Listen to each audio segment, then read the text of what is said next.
Hey, welcome to another episode of MLM Renegade. You guys, today I'm really excited. We're going to talk about 3 superpowers that every entrepreneur needs to have. So here's the million-dollar question. How are network marketers like us, who've tried everything their upline ever suggested to be successful, and yet still struggled, who grew up with technology and aren't stuck in the 20th century, how are we supposed to grow our downlines in our bank accounts and yet still have time for real life? My name is J.R. McKee. Join me as we explore how to use 21st century learning and technology to grow our downlines and build lasting wealth. Simply put, this is MLM done different. Welcome to MLM Renegade.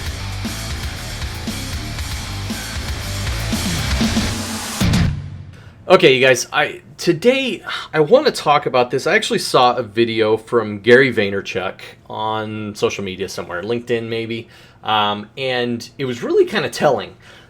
He actually gave away, he was on his radio show or his podcast, Ask Gary V, and he was asking, or he had a kid call in from California who he was asking for some advice. And this kid was really humble and really self-aware. And basically by the end of this 5-minute spot, Gary had invited him to basically gave him an internship at VaynerMedia, which is obviously Gary's company, but a huge opportunity for any college kid, definitely, just to be able to learn from this incredible media marketer. And I really like Gary Vaynerchuk. Gary is, I have a goal, frankly. I want to have him on this podcast. Going to be definitely going to be a tall order, but I'm going to make it somehow. Gary, though, Gary's got kind of a bad mouth, right? He, we definitely have to do some bleeping to get him on here because this is clean.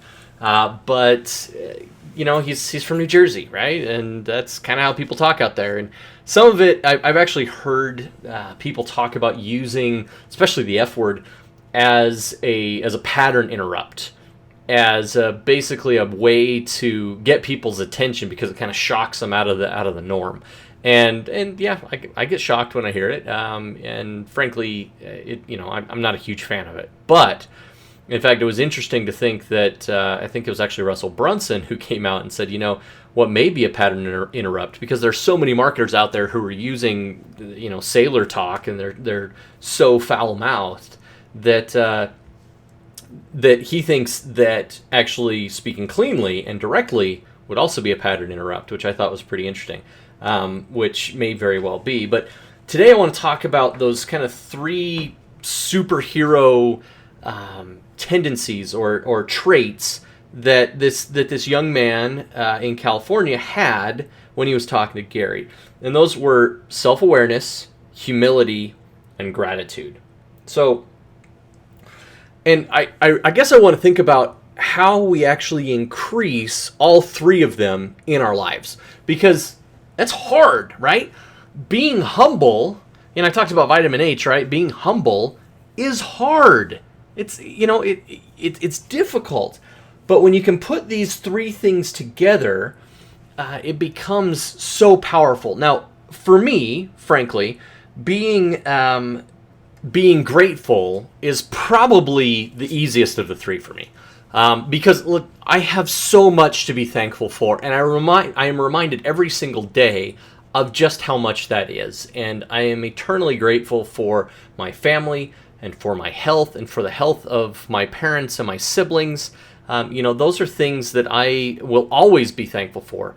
And so being thankful and having gratitude is probably the easiest one for me, but I don't take it far enough. And I'm willing to say that, and I'm willing to admit that, because that's, it's been interesting as I've been listening to Gary. Once you get past the foul language, you realize that that's what he's all about. He's about being very real, and he's about being very grateful. And that was, I think, what struck him so much about this young man. But when we have gratitude, there is always more to be thankful for. I mean, nothing that we have was really is by us. We're grateful to somebody else, some higher power, some other person, whoever it is.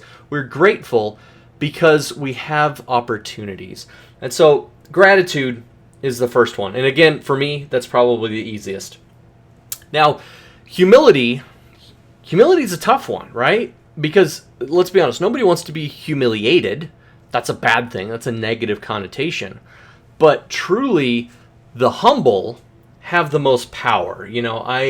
In Scripture, they talk about meekness. And actually, when I was in college, I had a religion course that I actually wrote it was a course on the New Testament, and I wrote a paper about meekness, and this was in regard to the Savior Jesus Christ, and how he was the perfect example of that meekness. Now, meekness I defined as absolute power under absolute control, and inherently within meekness is humility. Now, I am never going to claim to have either A, absolute power, or B, absolute control, but in the Bible, in the Sermon on the Mount, he said, "Blessed are the meek, that they shall inherit the earth." Right? So there's obviously something very strong and inherent there. Well, my dad, who's also a very spiritual man, told me once that God will have a humble people, whether we choose to be or whether we are obligated to be is our choice. And I think about that a lot because it has happened to me many times in my life, and continues, frankly, that I need to be humbled, that I need to be knocked down a peg, that I need to remember where everything good that I have came from, and where the source of my joy comes from.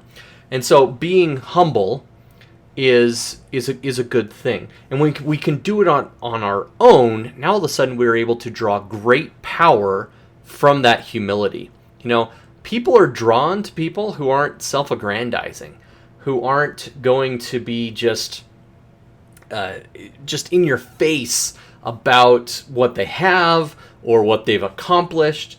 In fact, the most common form of humor that I enjoy is kind of self-effacing humor. It's basically where I poke fun at myself. And because one, it lets down walls, right? If you poke, and it's kind of funny. It reminds me. I don't know if you guys ever saw that movie 8 Mile with Eminem, right? Again, speaking of foul language, but Eminem. It was basically the story was a loose biography of his life, and he goes into this like underground rap battle with some other rapper, and they basically, all these guys do is rip on each other in rap verse for some period of time, 60, 90, 120 seconds, whatever it was, and they just sit there and rip on each other. And he goes into this final against this guy who is he's really good and obviously just likes to roast people, and he draws first, and so Eminem goes out there and basically tells the whole crowd all of the garbage things about himself, all the bad stuff that's going to happen about himself. He was very humble, obviously very raw and real, but he took away all of the ammunition from his, instead of attacking, he went almost into defense mode and basically took away all the ammo from the other guy. And so the other guy got up and he's like, and he didn't have anything to say. And so he lost. And so Eminem ends up winning. But, so sorry, spoiler alert, the movie's a decade old at least. So if you haven't seen it already, chances are I didn't spoil it for you. But anyhow, the point of it is that from humility comes strength. From recognizing your humility, weak things can become strong. I've recently I've started a bit of a journey around the Japanese idea of Kaizen, which is continual improvement. Because I've got a lot of work to do as I'm climbing this mountain, as I've set out to set my family free financially through using network marketing. I have a lot of work to do. I am not worthy of my goal yet, and so I have work to do to get there. And this idea of humility and being humble and being grateful for the opportunity to be more humble is part of that. Now, the last piece of these 3 superpowers is self-awareness, and this probably is the hardest one, because too often we want to lie to ourselves or lie to others about where we actually are and recognize where our blind spots are. I am a white middle-class male living in suburbia, okay? I've had some life experiences that have let me see things outside of this bubble that I live in, but I will admit that I like the bubble. I like where I live. I like the space that I'm in because it's comfortable. Now, getting outside my comfort zone is an important piece in what I do, but recognizing that that's my issue. I had a conversation with somebody about racism, and I don't consider myself racist, and I don't say racist things, generally speaking, or at least not intentionally. But I also recognize that I come from a very different background than a lot of people that I interact with on a regular basis. And so that's understanding where you're truly coming from and in relation to where you are going is that important self-awareness, so that you can actually point out where your flaws are so that you can work on them, so that you can actually point out where your benefits are, where the things that you do really well, where your true genius lies. That's important too, but you need to mix it with that humility so that you can use it to help other people. Today I am wearing my Capitalist Pig t-shirt, and I'm really excited. I love this t-shirt. It definitely is a conversation piece, and it divides people down the middle. My wife hates the t-shirt. Okay, she does not like this t-shirt at all. She thinks it's maybe a little unruly, or I don't know. But I actually wore it in New York City when we went there as a family to the Statue of Liberty. I've got pictures in it, and she's not terribly pleased that I was wearing it. But what it says to me is that capitalism is my way to set people free. Steve Larson, who I talk a lot about, and who I try and emulate in a lot of ways, that's who I got the t-shirt from. But his thing is to get rich and give back. And I can't think of a better way to use capitalism than to secure the financial wellness for your own family and for those around you, and then give back and help others to achieve the same, whether it be through direct giving or whether it be through some other method that being wealthy enables you to do.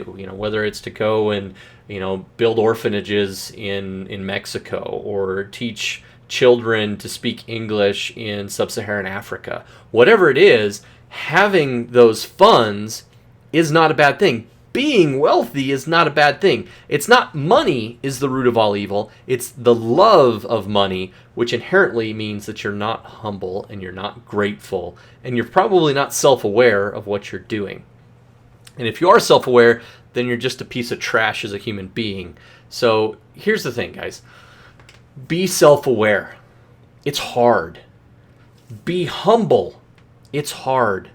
Be grateful. It shouldn't be hard. We have so much to be grateful for in this life. But if we can recognize it, guess what? It multiplies. What you focus on multiplies. I was sitting down last night making some more goals, kind of a mid-year roundup, and I've got some big goals for the end of this year and some cool things that I'm doing and I'm excited about that I'll share with you guys later. But one of these things that I kind of tried to identify the common threads behind goals that I have achieved in my life in the past. Whether it was a sales goal, whether it was a goal to climb Mount Rainier, whether it was a goal to win some sort of a contest, I tried to identify what the common thread was. And you know what I came up with? It was focus. Because what you focus on duplicates. What you focus on happens. What you obsess over happens. My wife always hates it when I get some bug in my ear about buying something in particular. I like to buy things, okay? I'm the worst guy to shop for my birthday and Christmas, because it's the answer. The question is, what do you get the guy who buys himself everything? And that's the problem I run into. And I'm trying to figure out how to fix that for my wife and hold off my urges to buy things when I want them. But here's the thing.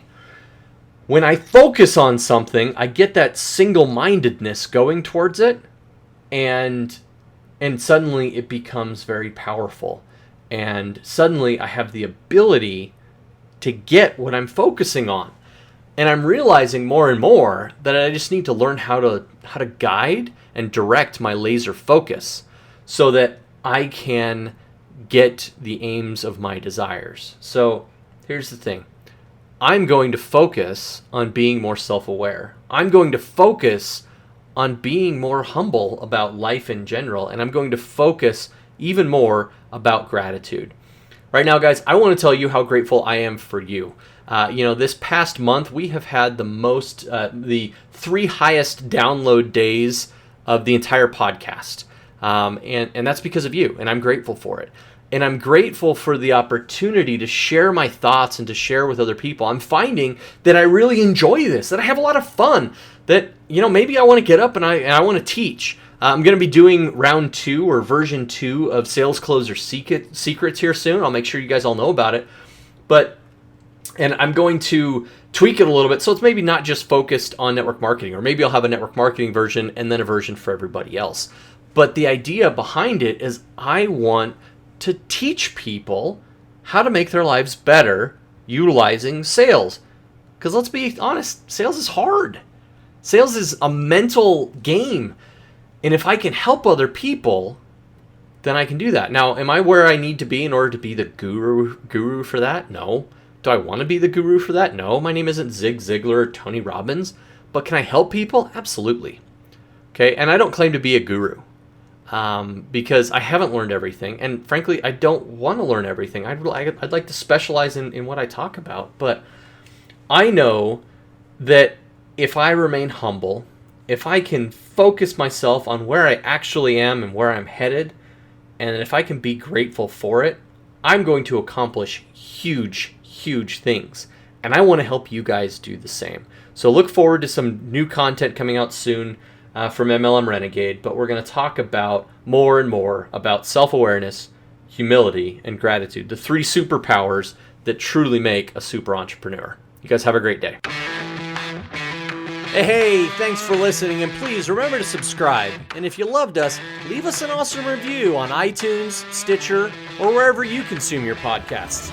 Now, if you'd like some free training for your team on how your recruiting efforts can be bettered and brought into the 21st century, go to podcast.mlmrenegade.com and get your copy of the Renegade Recruiting Kickstarter.